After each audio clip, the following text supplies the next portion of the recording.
রামগতি বাজার সংলগ্ন সরকারি খাল দখল, দীর্ঘসূত্রতার বলি জনস্বার্থ।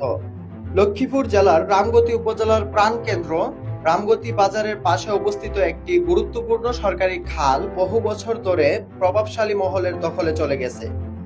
এলাকাবাসীর ভাষ্যমতে এই খালটি একসময় পানি চলাচল, সেচ ব্যবস্থাপনা এবং নিকাশি ব্যবস্থার গুরুত্বপূর্ণ মাধ্যম ছিল।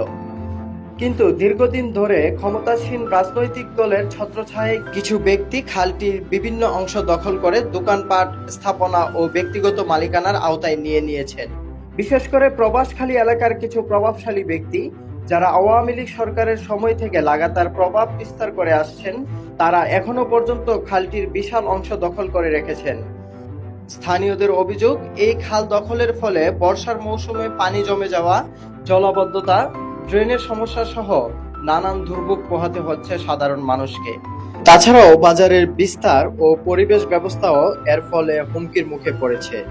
প্রধান অভিযোগ সমূহ: সরকারি খালের উপর পাকা অবকাঠামো নির্মাণ, দখলদারদের বিরুদ্ধে কোনো প্রশাসনিক ব্যবস্থা নেওয়া হয়নি, রাজনৈতিক প্রভাবের কারণে স্থানীয় প্রশাসন নীরব, পরিবেশ ও জনস্বার্থ মারাত্মকভাবে ক্ষতিগ্রস্ত হচ্ছে।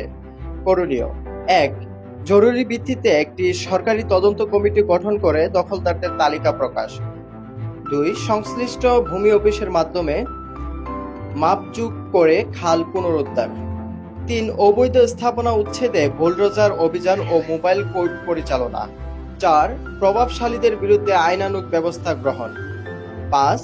স্থানীয়দের স্বতঃস্ফূর্তভাবে প্রতিরোধ গড়ে তোলা ও গণস্বাক্ষর অভিযানের মাধ্যমে প্রতিবাদ। এই খালটি পুনরুদ্ধার না করা হলে রামগতি বাজার ও আশেপাশের এলাকার ভবিষ্যতে আরো ভয়াবহ পরিবেশগত ও নাগরিক সংকট দেখা দিতে পারে। সরকার ও স্থানীয় প্রশাসনের নিকট এলাকাবাসীর জোর দাবি, অবিলম্বে দখলদারদের হাত থেকে এই সরকারি খালটি উদ্ধার করে জনগণের স্বার্থে তা খুলে রাখা হোক।